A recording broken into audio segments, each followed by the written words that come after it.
Hey, everybody. Thanks for tuning in to the Hanging On to Hope podcast. I'm Brenda J. And I'm Karen Wonder. And we are hangingontohope.org.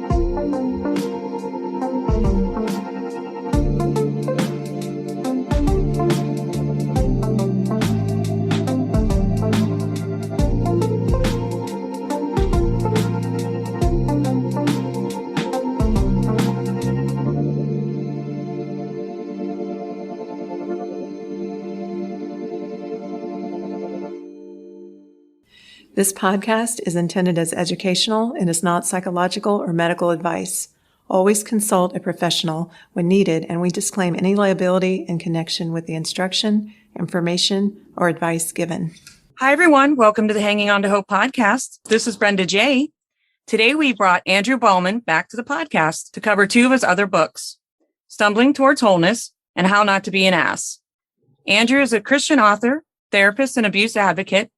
He also helps men become sexually healthy and runs the Christian Counseling Center for Sexual Health and Trauma. So welcome back to the show, Andrew. Yeah, thanks so much for having me. Glad to be back. Yeah, awesome. Yes. So in this episode, we would like to discuss your newest book, which is How Not to Be an Ass. And anytime I tell anyone that title, they're like, I love that title. I know. I finally get to swear on a podcast and not beep. I had to use a little beepy thing last time I did that. So I love how through this book, you share the pain of your story and your relationship with your dad and the damage that caused and how that has been turned into a life passion for you to not only be a fierce advocate for women, which we women truly appreciate, by the way, yes, but you're also an advocate for men and your belief in the goodness. And I could just feel that, as I was reading this book, hence the title, How Not to Be an Ass. So I want my three boys to read this book. I bought the hard copy so that they would read it too. It offers a lot of hope for any man that wants to overcome their struggles. And it was extremely validating to me personally. Can you share some of the characteristics of an ass versus a good and safe man? Yeah. So the good and safe man seeks to serve versus the ass seeks to be served, right? There's an innate selfishness versus the good and safe man will serve. He'll seek to think about others. The good and safe man is reflective versus reactive. So many men that are insecure, they become reactive and defensive when you bring a complaint or you bring something rather than reflective. Thank you for letting me know. I'm going to think about that. I'm going to sit with that for a little bit, right? Rather than, why did you say that? Yeah. How dare you disrespect me? Right? And so reflective versus reactive. The good and safe man is humble versus arrogant. The good and safe man is centered and secure, right? He's done the work. He's done the hard work of self-awareness rather than insecure and unaware. These little boys that grow up to be men that are still little boys masquerading as men. And so many women get the raw end of that because they have not addressed what they need to address inside themselves. Yeah, that self-awareness is such a key point. Totally. The good and safe man seeks mutuality and equality, right? There's an equalness to the marriage rather than seeks power and control. Rather than there's a hierarchy, putting a woman under, less than. A good and safe man is about the mutuality. And finally, a good and safe man seeks to know and to be known, rather than isolated and alone. So the good and safe man, he's vulnerable. He's open. He has his good buddies that he goes to that talks about life, that actually keeps him accountable, and not just accountability in the classic sense, but actually talking about life, not just going to watch football and burping or whatever. I wonder what the percentage is of actually good and safe men versus. Well, I was thinking, how many men have bought the book and read it, and should we just buy it and give it to those we see? But then everyone would be handing us books too all the time, right? Yeah, exactly. Let me give you this book. No. I ran into a pretty big ass a couple of weeks ago, and I was like, "Oh man, you don't know how bad I want to be an ass to you right now.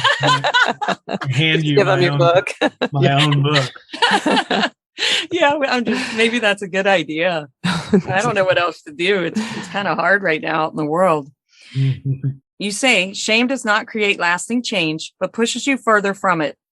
You say we need to grieve our own unresolved wounds and the pain we have caused others, telling the truth of our actions so we can mature and grow. which is a healthy shame. This is different than toxic shame, which you say is more about humiliation than humility. Yes. Healthy shame liberates. Toxic shame destroys. Feeling a healthy sense of shame is part of the grieving process that leads to restoration.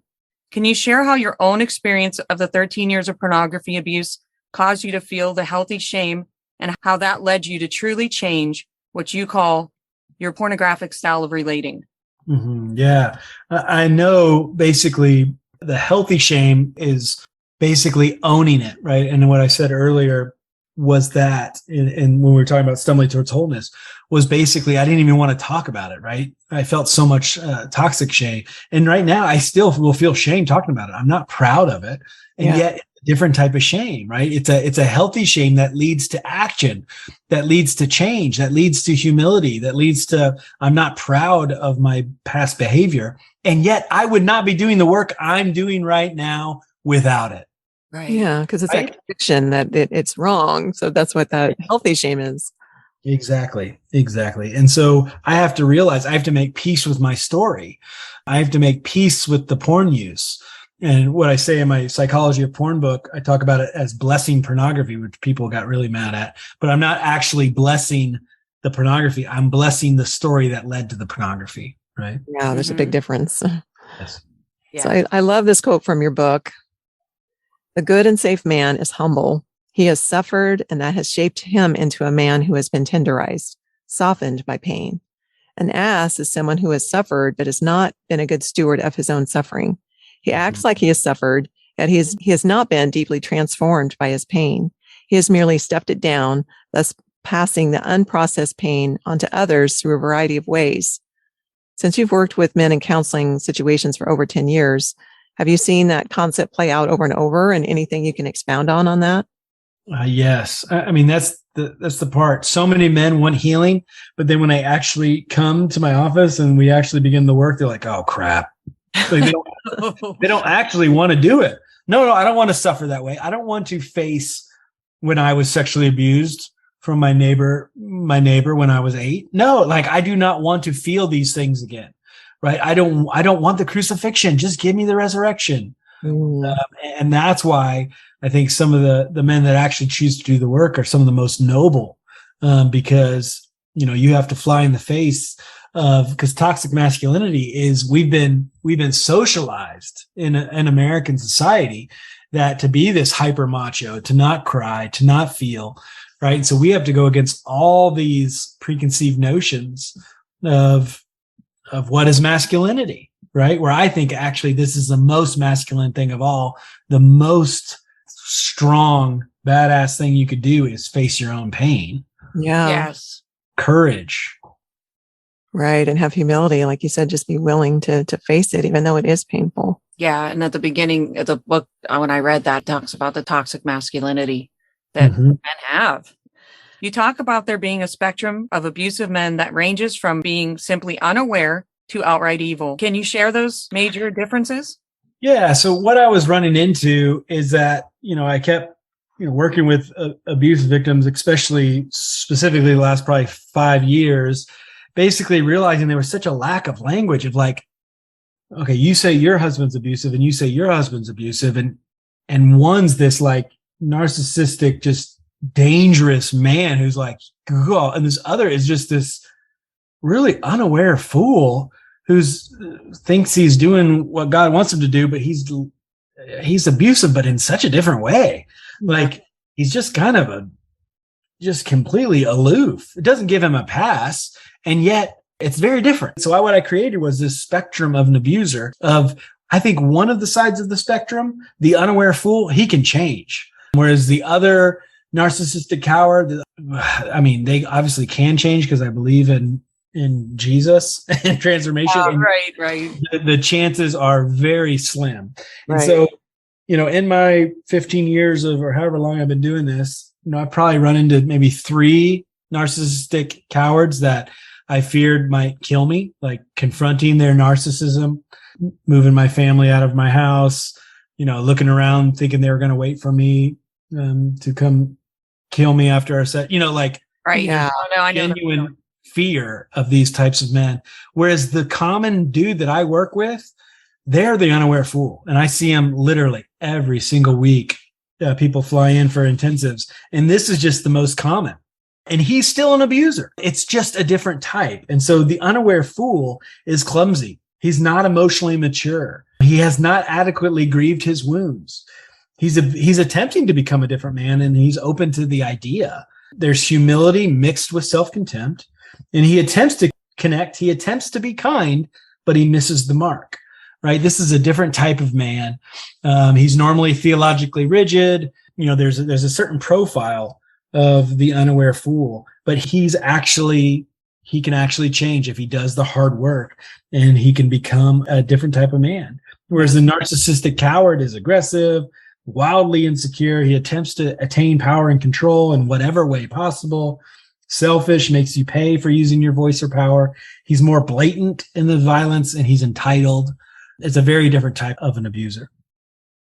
Yeah, they're pretty stark contrasts on those.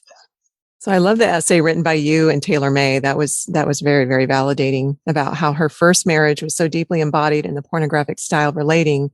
And that was just very relatable to anyone that's experienced that. Her first husband had a toxic view of women and a false sense of entitlement to her body, and this carried into her second marriage. Her PTSD from experiencing all that in her first marriage was the impact of her betrayal trauma. She had to learn to be kind to her traumatized parts of her, and this too is very relatable, and I think would be to our listeners. So anything you'd want to add to that? Yeah. No, the essay, and you can find it on my website as well, or you could buy the book, but Christ-like or porn-like, a woman's role in marriage. And basically, sadly, we've gotten so much feedback on that essay because so many women realize they've been treated like a porn object rather than being asked to be Christ-like.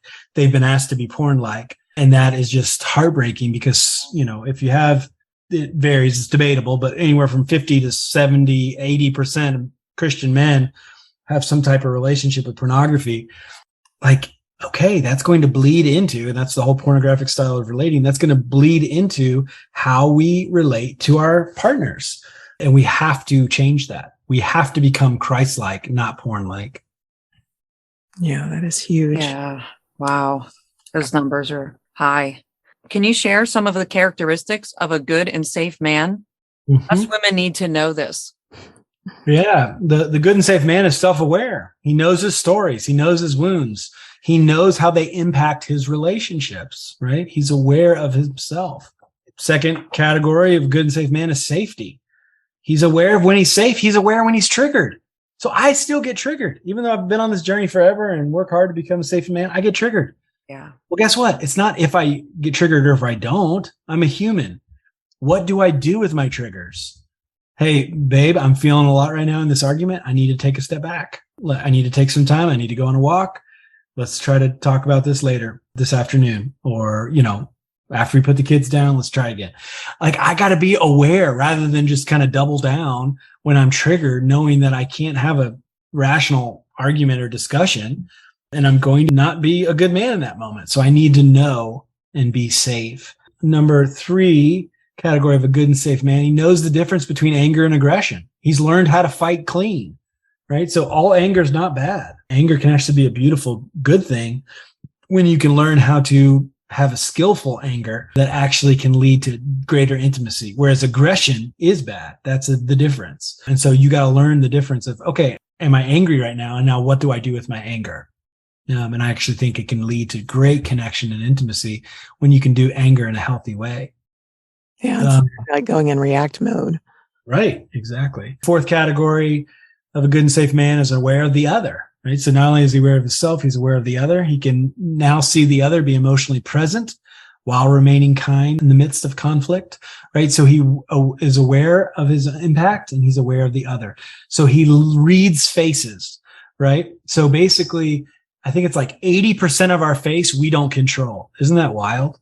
So the only way that you can know the other is you can't read your own face, right? So can you become a reader of the other's face, right? So that's so much of the work that I do in therapy is read the other's face.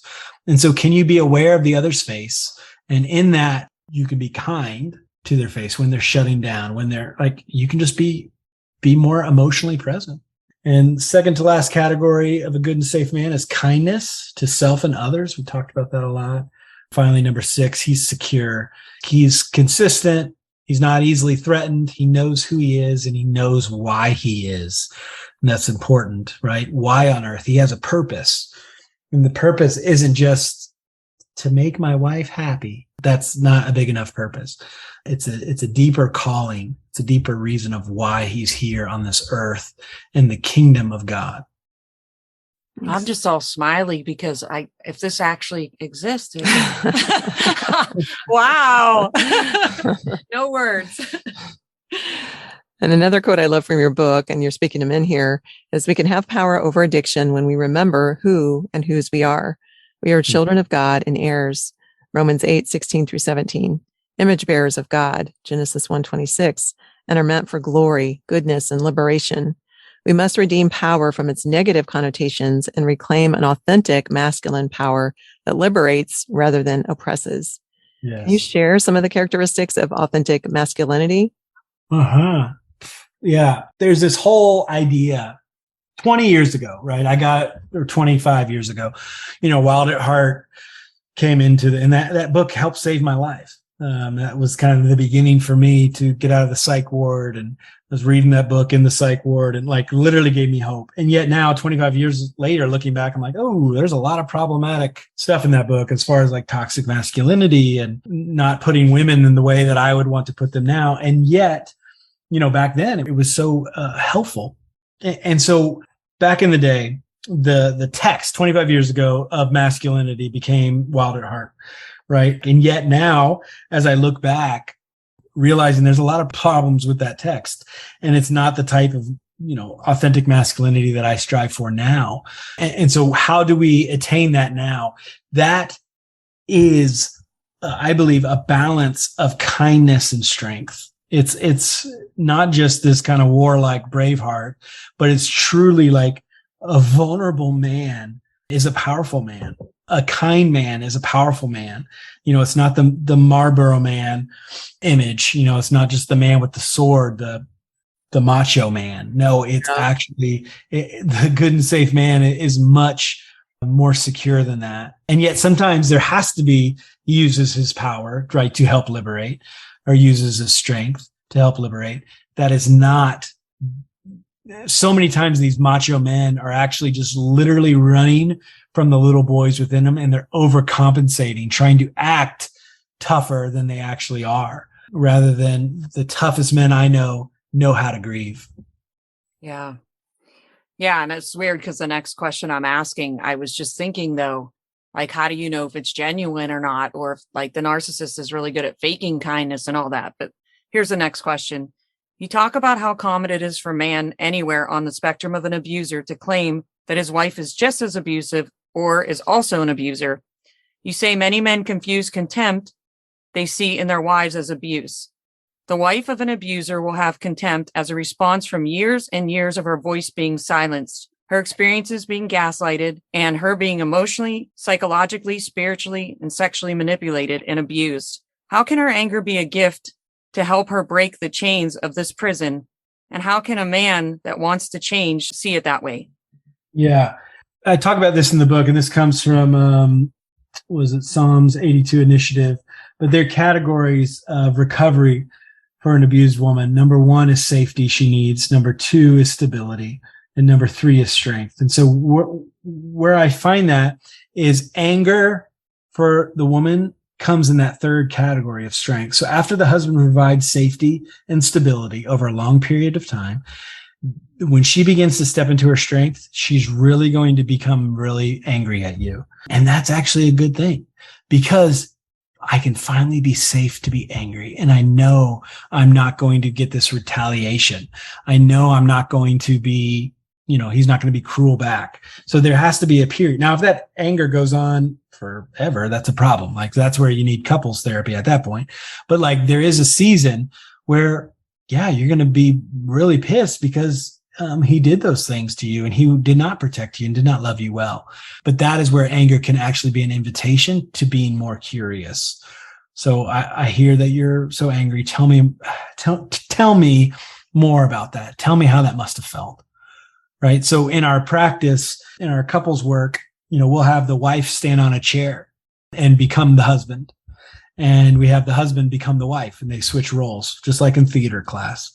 And then they end up as the wife is towering over the husband, talking down to him, acting like, roles switched. Then we stop them and say, what was that experience like to be more powerful? And the wife's like, wow, it felt really kind of good to be taller than him and look down on him. And what did that feel for you as a husband? Wow, it felt really weird just to physically, I didn't realize how she must feel as I towered over her and talked down to her. Right? Like we begin to experience what it's like to be the other person and make kind of that power, like you get to taste what that's like. So you can really be kind to your partner now that you know what that's been like. What a great exercise. Yeah, that must is be really good. Mm-hmm. Yeah, that's great. So I love that this book can be a great resource for a good man that truly wants to change. You encourage us all to own our stories and not let them define us. I highly recommend this book to both men and to women that wants to understand the abuse and what happened to them. Thank you so much for being back on our podcast, for being who you are and writing such amazing books. We've loved all these books. Thank you so much. Yeah, you're welcome. So where can our listeners buy your books and learn about all your resources and like your counseling? Yeah, so everything's on, Amazon, obviously the books, and to my wife and I think we got like eight books so far and working on some other ones in the oven. But you can find us at www.christiancc.org. And we run the Christian Counseling Center for Sexual Health and Trauma. And we've got a group of affiliate counselors that work weekly with folks. And then my wife and I just do intensives, and people fly in. And we just do a lot of deep work. We do groups as well. And are you located in North Carolina? Is that where you are? Yeah. So we just moved. We are building our West Coast Center. We were in Seattle for 15 years, and now we're full-time East Coast. And then we're building our West Coast site as well. And that will be ready hopefully within the year. That's great. Yeah. And I just wondered real quick, when I asked that question about like being able to recognize, like, narcissists can be fake nice, and like, is there any way to recognize the difference? Yeah, I think a lot of it is lived life, right? Like, will you experience, if you're going on a date, and like, you're probably not going to notice it within the first date or so. Like, truly talk about things that matter, live life, like be with this person in multiple scenarios, get to know their friends, family. Like you gotta know in a much deeper way. Cause that's going to come out. You can't hide that when you truly know someone. You can't hide that. Yeah. So how they treat the waitress and how they treat exactly around them. That'll be good. Well, I'm not quite that far along yet as far as that area, but I haven't had a second date yet because I'm too afraid to that they're just going to I'm going to be manipulated again, I guess. So I still have some work to do. Yeah. I'm just so cautious. Yeah. Well, thank you so much for being on the podcast. And we just really, really appreciate you. And thanks for taking the time with us today. Thank you. All right. Take care. Thanks for tuning in to Hanging On to Hope. Check out our website, hangingontohope.org. There are resources on there, and if you would like to donate or volunteer, you can do that through our website. We are a brand new nonprofit, so we appreciate any and all support. And we thank you for listening, and until next time, keep hanging on to hope. We are evidence that there is hope and healing for you, and our passion is to help you find it too. So thanks for tuning in. Thanks for listening, everyone.